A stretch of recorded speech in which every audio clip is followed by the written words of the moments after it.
Okay. Okay, so first of all, thank you so much for meeting me. Okay. I'm just to tell you a bit about myself. So I'm a filmmaker. I lived in Russia for 12 years, and I just moved to Kiev literally just 1 month ago. So I'm looking at, I've just rented an apartment for a year, but I can leave that whenever I want. And I'm looking at purchasing an apartment here. Now I'm looking at two things: either purchasing an apartment for myself, or possibly using the money that I have to buy an apartment to partner with a few friends and buy a small building. And we're also looking at the possibility of making a small boutique hotel. So the only area that we're really interested in is the Raterska area. So that's, it's my first meeting with regards to this. I'm not experienced as a property buyer, but I understand a bit about the local legal and purchasing situation, and I speak Russian fluently. So I guess I'm just here to kind of tell you, that, and to see what kind of things you might be able to help us with. Okay, so just the background information, so I understand your logic and your rationale. What brings you to Ukraine, and how long are you planning to stay here? Sure.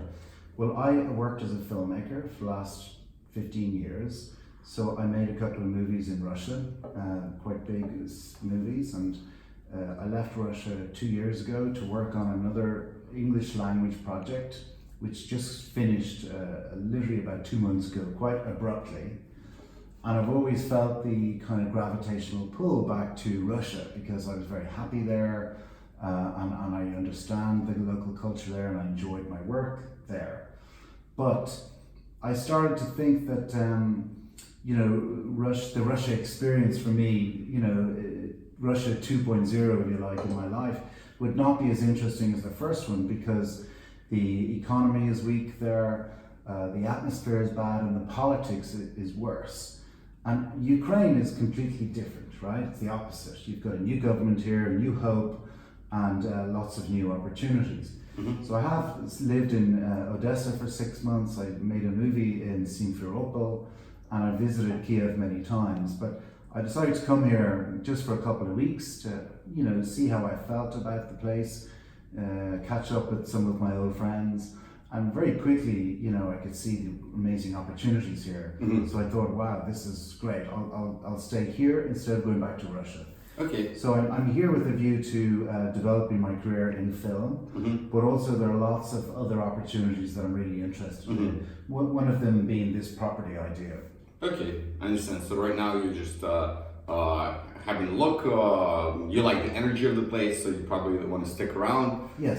Film opportunities, you're not sure whether they're here or not. You haven't accustomed to the local market yet. Yes. Okay, so and property is probably one of the industries that you're thinking now that the new government has come in, the president has come in, the GDP growth per annum has been revisited, there's some opportunity there, and chances are the reforms are actually passed by legislation, and the government follows through on them, then our property market is going to grow, and the tourist flow is going to increase. And same thing that happened to Prague some time ago, per se, it's going to happen to Kiev. Exactly. Is that your rationale? That's my rationale. And also on a personal level, like I'm looking for a project that will keep me here, because Keep you occupied and busy? Keep me here, yeah, because I like it here, Okay. and I speak Russian, I've made friends very quickly, and I already have some pretty good friends established here.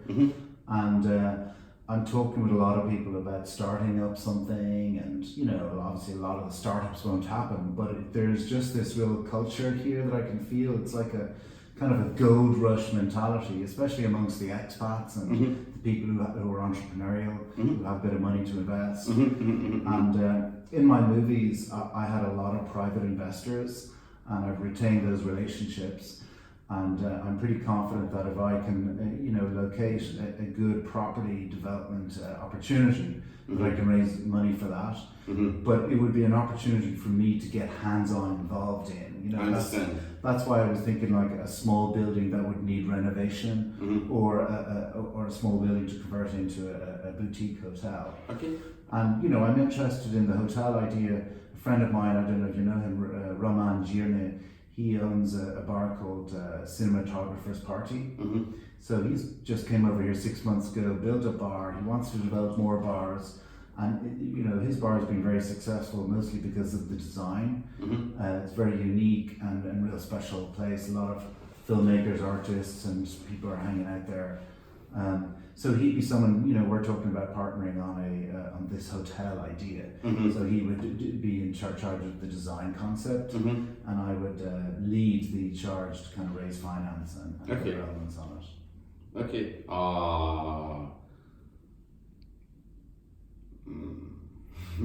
Now we haven't done any analysis of the Right. market. We're really just starting. This is my first meeting, so it's more a case of before I make a commitment in terms of buying something, and this is why I don't want you to, or any of your staff, to run off and do a lot of work right now. Of course, there's no exactly. logic or rationale. You just want to collect information. Yeah. So to give you an idea of the hotel market, that's your idea of raising capital, building a boutique hotel.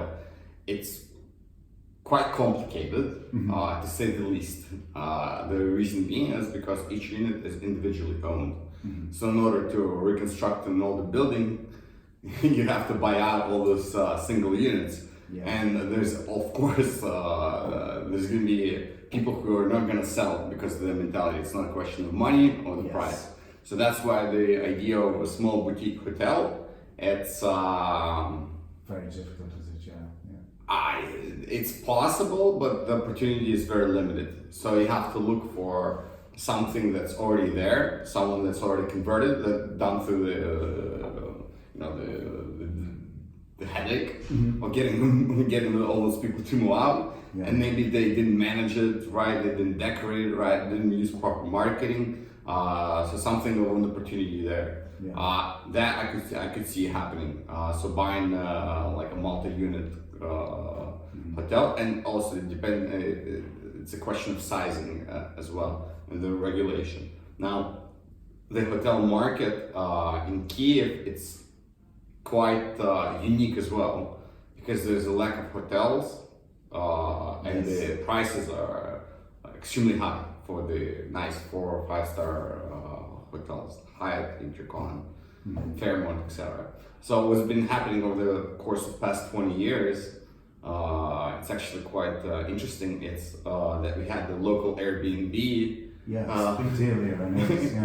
Exactly, but it's been actually like in operations 10 years prior to Airbnb. Yeah, I remember. Yeah. So that hotel alternative market, it's really not just popular, but it's commonplace, first of all, and the margins are very slim because it's nothing new, and people have been more or less using it to earn money, so to speak. Yeah. Okay, so that's why this whole hotel Airbnb idea, building up condo, renting it out,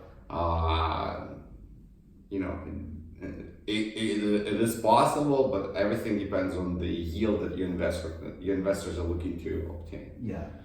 And that yield per se, it may not be higher than a yield on just getting space, renovating it as an office, and renting it out as an office space without much headache in terms of renovation, buying out buildings. Just because right now there's a huge boom of IT boom in Kiev, and there's a lack of office space across the country. Yeah. Right now there's historically the vacancy levels in office buildings are at the all-time low, about 5-6%. Yeah. So I saw. Do you know Cafe Zigzag on right to school? Right next door to that is this building. I think it was a polyclinic. And I just thought, wow, what a perfect building, perfect location for a boutique hotel.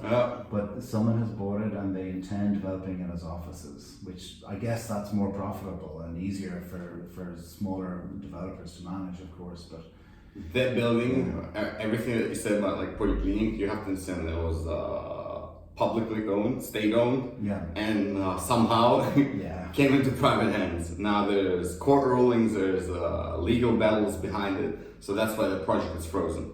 So as a foreigner, you should just forget about all those. Of course, I know nothing's going to happen easy here. Having lived in Russia for 12 years, I know this, Exactly. Nothing happens easily, But in terms of an investment, I know you, as you mentioned, you want to keep yourself occupied. So for example, I'm a small private investor. So what would I do if I was you? If I had some of my own money and I could attract, cheap money from abroad. Essentially, that's what it comes down to. What do I do? And I think that's the best example because I own a real estate agency. And I'm interested in capitalizing my money. So what would I do? I would buy out apartments in the historical buildings and renovate them 100%. That seems to me like the great option because the demand is constant for high level, the diplomats and people who live there. And it seems that the rental price ratio to purchase price is pretty positive. The yields are quite good, but it's not just about yield, it's about capital appreciation. So for Ukrainians at the moment, these buildings in the historical city center, they're not attractive. They're not selling, they're not being sold at a premium. At some point, it's going to happen. They're going to be valued. The value of those buildings, location in Ukraine, it doesn't work. But it works in the rest of the world. It's a question of time, essentially. So that's one area I would focus on. Of course, these buildings need to be gutted, need to be rebuilt completely. And then you can either do long-term rentals on them or Airbnb. If you do it in a smart way with our assistance, of course, we see the niches in the market where you get yield above average. So we're able to assist you with that. The second one is not capital appreciation, it's just rental yield. That's office space. So it's a question of locating where we see there's a lack of supply on the market and matter of buying them and renting them out. Renovation takes about 2 to 3 months, very quickly, and the demand is just huge because there's a complete lack of modern office space in Kiev. Why is it very attractive in terms of investment? I will explain to you why. Due to current tax regulations inside Ukraine, IT developers, the whole industry is taxed at 5% of the revenue. That's it. Okay?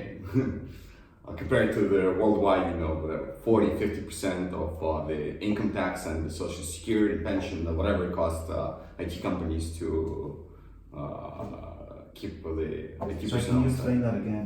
So let's go over this again. So for example, take you stayed in Russia for a while, say you stayed in part of it in Britain, because most of those clients are Western Europeans, American, and North Canadian companies. They're small and medium-sized businesses, essentially. They want to bring in a developer with 2 or 3, 4, 5 years of experience. Their salaries there are going to be around, I don't know, in US, about, in different areas, of course, it's going to vary, but maybe $4,000 to $5,000 a month gross. But to company, it's going to cost them about $10,000 a month gross because of social security, health insurance, like all those add-ons, essentially. And then the programmer is going to pay something like 25% tax, income tax on his earnings as well. So the overall cost of the company is about 10K. Developer gets like 3,500. Okay, and that's developer with 2 to 3 years experience. In Ukraine, when the US contractor hires a Ukrainian developer, and more in IT industries, remote work is accepted. It's a common standard. First and foremost, these companies, this is at will employment, so there's no obstacles. They can bring in the contractors, and they can fire him at will. So that's it's very important to understand, and it's an advantage of hiring a remote developer. Yeah. Now, say that developer to company ES costs 5,000, so half the price of the American developer. Yeah. They transfer $5,000 here. The developer here locally pays 5% of income tax, and the balance of whatever it was, 4750. That's his net earnings. Okay. Yeah. All right. Yeah. So these developers here, there's about 150,000 of them across Ukraine. Half of them concentrated in Kiev. Yeah. They're earning Huge. relative to the average incomes, huge salaries. Yeah. Yeah. Okay. And there's all these companies around, small IT companies who are facilitating this exchange. I own one of them, it's a IT recruiting company, which is sitting in that cabinet. Yeah. So what we do, we're facilitating this exchange between our clients and these developers. And developers want to work in nice offices. These offices don't need to be big. It can be anywhere from 100 to 200 to 300 meters. Yeah. But because of their really high salaries, the office expense, it's irrelevant more or less. So say you have a team of, say, I don't know, 15, 20 developers. The average cost of developer is, let's say, $3,000 per month. Yeah. For a client. 3,000 times, 15, that's $45,000 per month. Right. Office expense of $3,000 to $4,000 to make them happy. It doesn't make any difference to the company because it's a very irrelevant overhead more or less. So that's why there's a huge demand for these offices, and that's why there's a whole industry that's sprawled up out of it, like co-working industry, similar to WeWork. Of course, yeah, I've seen that. Yeah, I've seen Right. a lot of shared space here. Yeah. Exactly, huge, and it's all occupied. Wow. Okay. Interesting. Do you mind just? Do you know you should stop now?